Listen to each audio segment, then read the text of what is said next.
Hello, ladies and gentlemen. This is JT from Above and Below the Belt. I seen the fight between Canelo and Triple G. Um, I, I say Canelo won the fight. He was a much busier guy, just a little bit more busier than Triple G.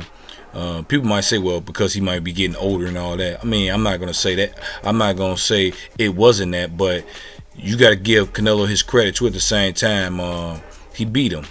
That's how I looked at it. I mean, um, I gave Canelo the 3 rounds, I think, and then I gave Triple G the 4th round. Then after that was, I think, to the 9th round was I think Canelo. I think to the 8th. Then Triple G the 9th. Then the 9th to the. I think I gave Canelo the 10th round. I gave Canelo the 10th round too. But and then the other rounds was just but was Triple G, I say. But it's hard to judge fights, man. This fight was somewhat like I mean, it was hard. I'm saying it was somewhat like the first one because it's hard to judge. Nobody getting knocked down. Nobody getting knocked out, of course. Another thing too, the difference is Canelo stayed in the pocket. He stayed in the middle of the ring instead of going to the ropes. Like I say, my last video, I told y'all it was like the filling out process, because one thing is Canelo and Triple G, they spar with each other. So, but I think at the same time, sparring and boxing, I mean, actually, boxing in the ring is different. Since some people would tell you that. I mean, professional boxers would tell you that.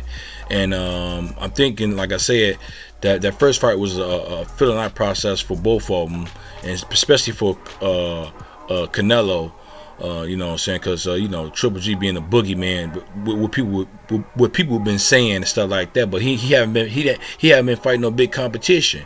You know what I'm saying? So the thing about it is, I said the fight was Canelo's.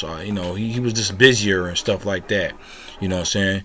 And like I say, it's hard to judge fights, and it's all about who's aggressive, who's hitting, who's more accurate, and who's busier, whatever. You know what I'm saying? So I mean, both of them was busy, but I think Canelo was just a little bit more busier than Triple G, and they both was hit each other. I think Canelo hit Triple G with some more accurate shots than more hard punches than Triple G hit Canelo. I would say that. You know what I'm saying? So but I remember Sanchez, Canelo's Triple G's trainer says that Canelo was running, but he didn't run this fight. He was the aggressive one, and he stayed in the pocket. And so, and this might boost Canelo's ego up a little. I mean, his pump him up a little bit for the next opponent. That might be. He just came off this fight, so so he should enjoy this fight. Enjoy this fight, winning and enjoying his belts that he won.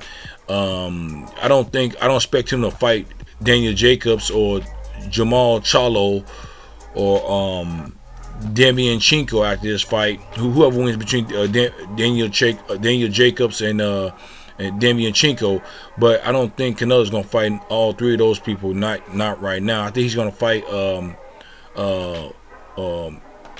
I think it's gonna be I forgot the dude's name who I think he's gonna fight. I don't know, but it's not gonna be those three. Definitely it's not gonna be those three. But after that fight, I don't know about what Bernard Harkins is talking about. It seemed like he might not fight Jamal Charlo.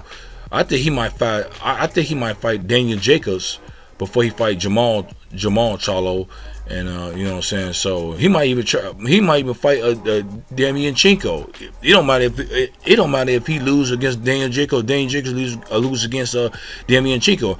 I think Canelo will fight those two before he fight Jamal Charlo. I think Jamal Charlo is different. I think he's just a different I think he's just a different a beast. I think he hits really hard.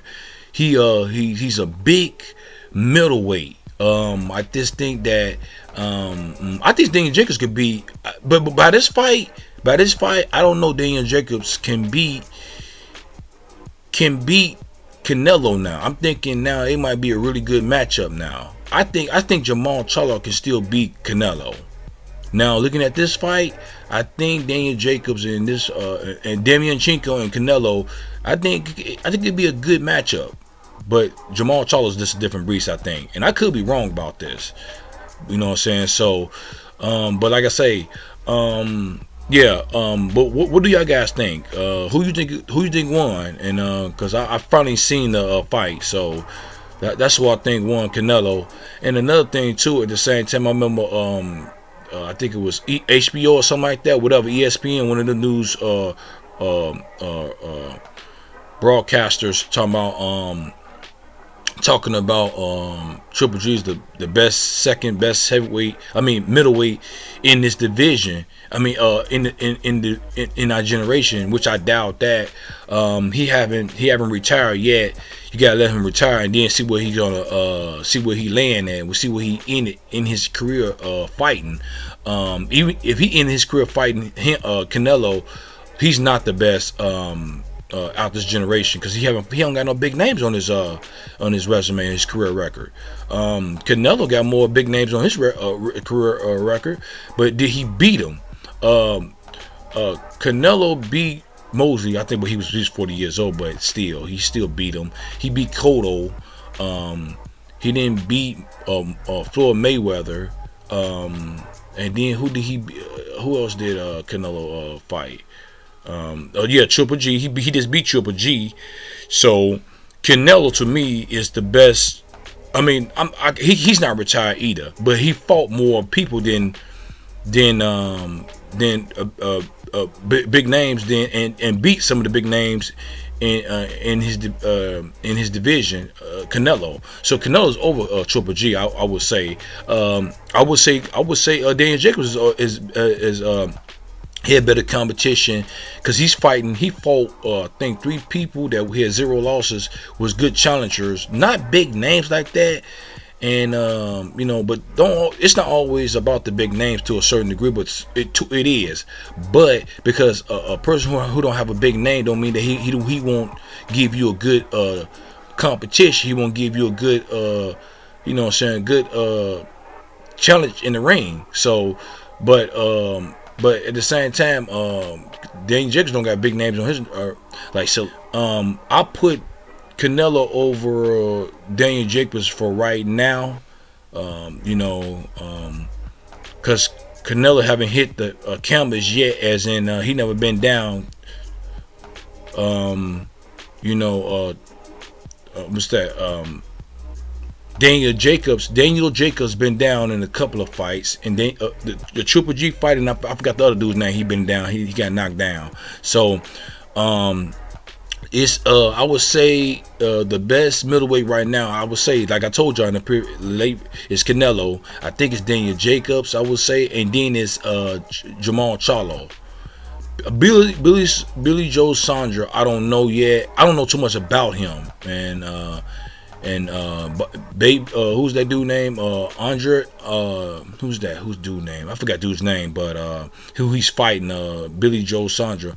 They're not well known. They known like that to a certain point, but not known like that in America to a certain degree. Yeah, those are the ones I think is Canelo first, Daniel Jacobs second, and then Jamal Charlo. Who's the best middleweight right now. But out the generation, Bernard Hawkins the best one out the generation for right now. You know what I'm saying? The ESPN had him as the best one. Then they had Triple G, which he's not the best out this generation. You know what I'm saying? So he haven't fought nobody. He didn't go up on weight to fight anybody either. He could have. What he could have did? Triple G could have fought. A couple of people, well-known, big names in the other weight division, and if he could have beat them, he could have just fought 2 people and went back on weight, went back down to middleweight, and then he would have some kind of some kind of recognition, beating top opponents, and being in the number second slot. You know what I'm saying? That's what he could have did. But I think Sanchez, I think he first of all, I think he lost a fight for Triple G. You know what I'm saying? And I think it was more. But at the same time, you are your own man too. At the same time, you should know when to change it up. At the same time, but Triple G fight one way. He don't fight no other way. So, talking about Sanchez lost a fight for him. That's what some people be saying, which I will agree to, and I disagree to a certain point, because Triple G, he fights a certain way. You know what I'm saying? And that's come forward. He can't fight going backwards. Another thing too, I would like to say, yeah, I mean, I would say that, this fight was, it's like I say, it's hard to judge this fight, and hopefully, I wonder what Triple G's next, what he gonna do next. He's gonna go up on weight. Is he gonna fight? Which he not gonna? I don't think he's gonna fight Jamal Charlo. I don't think he's gonna fight Daniel Jacobs, because he didn't get Daniel Jacobs a rematch. You know what I'm saying? Because it was controversial. That's why it should have been a rematch to a certain degree. Because some people say Daniel Jacobs won. Some people say Triple G won. You know what I'm saying? Just like the first fight with Canelo and Triple G, because Canelo got a rematch, but the reason why Canelo got a rematch, because of the money. I would say more the money. But I seen Triple G was kind of upset because he left the ring and stuff like that. He didn't want to talk to reporters, or didn't want to talk to the person was saying, talking about the fight in the ring. You know what I'm saying? And what was going on in his head and stuff like that. So I think he's really upset. It was about legacy to a certain point, but at the same time, it's you're gonna win some, you're gonna lose some. That's just part of professional boxing. You know what I'm saying? So, who do y'all think won, Triple G or Canelo? And yeah, so leave a comment at the bottom of my page. Subscribe to my page. Hit the bell icon for more upload new videos from me. This is JT from Above and Below the Belt. All right, bye.